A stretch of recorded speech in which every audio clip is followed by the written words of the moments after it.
Stop waiting for the perfect moment. There isn't one. Life is happening right now, in this breath, in this second. If you can't find happiness here, you won't find it anywhere else. We spend years chasing a future version of joy, a day when everything will be right, the bills will be paid, the stress will be gone, and the stars will finally align. But that day never comes. The only time you can own is now. If you don't learn to enjoy this moment, you'll blink, and your life will be gone, spent waiting for a happiness that was always within reach. So laugh at something silly. Smile at the little wins. Breathe and be grateful you're alive, because one day you'll wish you had lived more instead of waiting for life to start. Life doesn't knock politely on your door and say, "I'm ready now, you may begin." It flows, it moves, it changes, whether you are ready or not. Every sunrise is a reminder that you don't get yesterday back. Every heartbeat is a reminder that you're not promised tomorrow. Yet too many of us act like life is a rehearsal, as if the real show starts later. We keep telling ourselves, when I have more money, I'll enjoy myself. When I have more time, I'll slow down. When things calm down, I'll be happy. Things never calm down. You just get older, and one day you'll realize the seasons passed, the people you love aged, and the moments you could have cherished slipped away while you were waiting for someday. That someday is a thief. It steals today right out of your hands. If you look closely, happiness isn't some grand event that comes wrapped in gold. It's in the way sunlight spills across your table in the morning. It's in the way a friend laughs at your joke. It's in the quiet satisfaction of finishing something you started. It's in the food on your plate, the roof over your head, the air in your lungs. But we overlook it. We think life is measured only by the big things, the promotions, the achievements, the milestones. And while those moments are beautiful, they are rare. If you depend on them for your joy, you'll be happy only a few times in your entire life. You must learn to make peace with the ordinary days, to see magic in the small moments. Because when you do, your life stops feeling like a constant chase and starts feeling like a blessing. Think about this. What if today is as good as it gets? Not because things won't get better, but because this moment has a kind of beauty you will never get back once it's gone. When you were a child, you didn't wait for a perfect reason to be happy. You found joy in a puddle, in a butterfly, in a game you made up on the spot. That ability to be present is still inside you. It's just been buried under layers of worry, ambition, and noise. And the danger is, if you keep waiting for your life to be perfect before you enjoy it, you will spend your entire existence waiting. So, maybe the secret isn't to wait for a better moment. Maybe the secret is to see that this is the better moment. Right now, this breath, this heartbeat, this day, is your chance to live. And if you miss it, you don't get a replay. The myth of someday. We've all whispered it to ourselves at some point. Someday I'll slow down. Someday I'll enjoy life. Someday I'll finally be happy. But that someday is a ghost. It lives just out of reach, always waiting for the next achievement, the next paycheck, the next season of life to arrive, and as you keep chasing it, your days silently slip away. The problem is, life is not stored up in the future, it's lived in the present.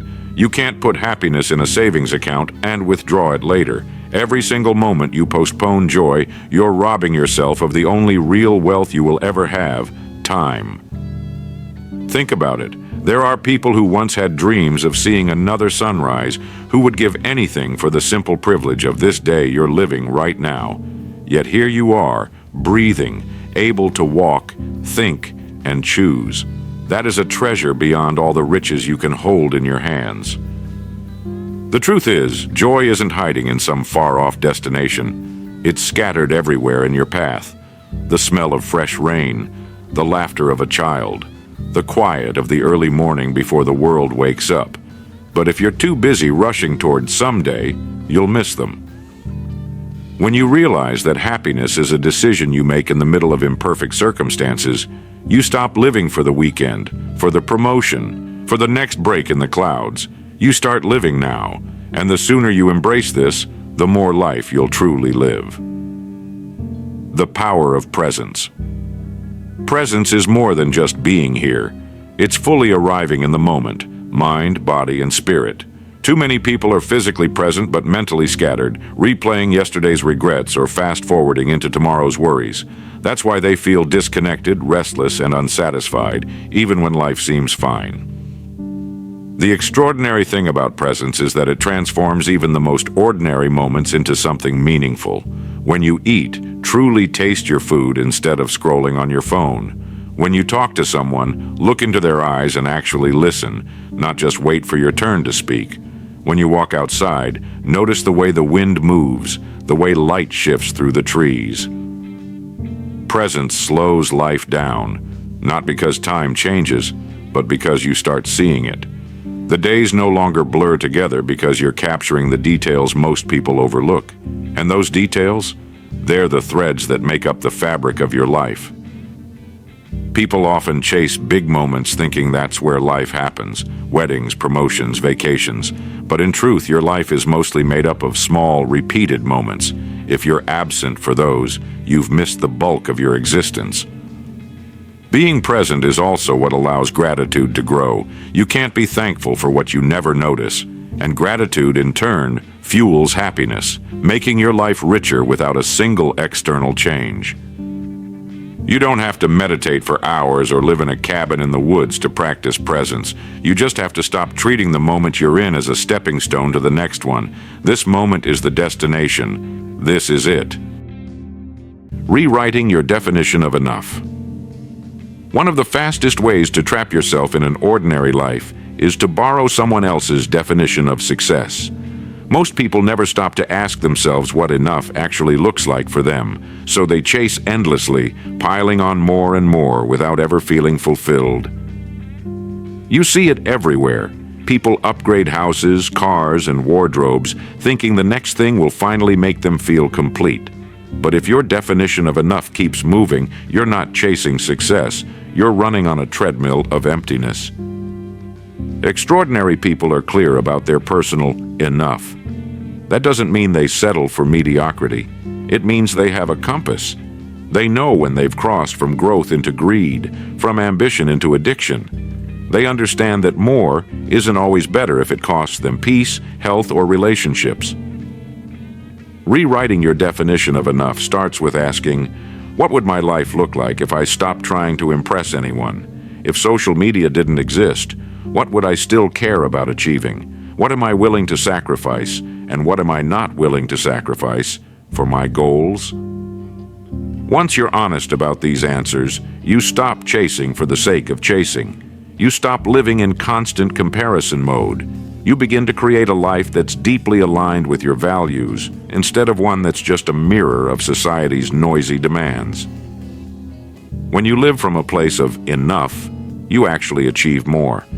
Not because you're desperate, but because you're focused. You're no longer wasting your energy chasing approval or meaningless upgrades. Instead, every move you make is intentional, rooted in clarity, and aimed at building something that lasts. The courage to stand alone. Separating yourself from the ordinary often means walking a road where the crowd won't follow, and that's exactly why most people never do it. It's lonely.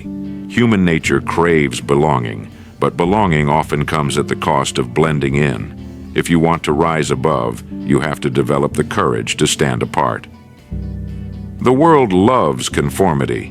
When you challenge norms, question traditions, or reject how things have always been done, you'll make people uncomfortable. Some will quietly distance themselves, others will criticize you openly, and if you're not prepared for that, you'll be tempted to shrink back into the safety of the ordinary. The extraordinary learn to be okay with solitude. They understand that silence is not absence. It's space. Space to think clearly, to plan strategically, to grow without interference. They don't need the constant approval of the crowd because they've built an internal compass that guides their steps. Standing alone doesn't mean you cut everyone off. It means you're selective about whose voices you allow in your head. You choose mentors over cheerleaders, truth-tellers over comforters, and people who challenge you over those who simply agree. At first, walking alone feels like a loss, but over time, you realize it's actually freedom. No more bending your dreams to fit someone else's comfort zone. No more watering yourself down to avoid standing out. When you're willing to stand alone, you position yourself to lead, to innovate, and to set a standard others will eventually follow. The question is, will you be brave enough to walk forward when there's no applause? That's the true test of whether you're ready to leave the ordinary behind. Ruthless standards for yourself. The gap between ordinary and extraordinary is discipline, not talent, not luck. Discipline. And discipline is built on the standards you set for yourself when no one is watching. Most people live by the standards the world hands them. Minimum effort for a minimum reward. They're content to do enough to get by. But when you decide to separate yourself from the ordinary, good enough is no longer enough. You hold yourself to a standard so high that the average person thinks you're obsessed. You become your own toughest critic, not in a self-hating way, but in a self-respecting way. If you deliver something, it's not just done, it's done with excellence. If you promise yourself to wake up early, you're up before the alarm. If you commit to learning a skill, you master it, not just dabble in it. These ruthless standards are uncomfortable, yes, but they're also liberating. They eliminate the mental clutter of indecision. There's no debate about whether to work hard today. You simply do it because it's who you are. Ordinary people negotiate with their goals. Extraordinary people execute without bargaining. At first, these high standards will make people think you're overdoing it. They'll roll their eyes, call you too intense, or suggest you relax a little. But over time, the very same people will ask, how did you get there? Your standards will quietly become your separation. They will be the invisible line between those who talk about success and those who live it. And the moment you decide that your bare minimum will be higher than most people's best, you've already left the ordinary behind. Master the power of focus. The ordinary mind is scattered. It chases a dozen ideas, starts 100 projects, and finishes none. The extraordinary mind, on the other hand, is like a laser. It burns through distractions and channels all its energy into what truly matters. Focus is a superpower in a world addicted to noise. The ability to block out irrelevant opinions, pointless gossip, endless scrolling, and meaningless busyness will instantly set you apart. Most people think they're working hard, but they're just busy. Busy is the mask. Focused is the truth. When you master focus, you don't just work, you direct your work toward an exact outcome. Every action has a purpose. Every hour is allocated intentionally. Every decision is filtered through a simple question. Does this move me closer to my goal, or is it a distraction? Focus will cost you. You'll lose people who demand your attention for trivial matters. You'll give up short-term pleasures for long-term gain. You'll feel isolated at times because the world doesn't reward deep concentration. It rewards the loud, the constant, the reactive. But in the silence of focused work, you'll build results so undeniable they can't be ignored. Extraordinary people don't try to do everything. They do the right things without compromise. They're not interested in winning every battle, just the ones that matter. And while the ordinary scatter their energy like confetti, the extraordinary conserve theirs like gold.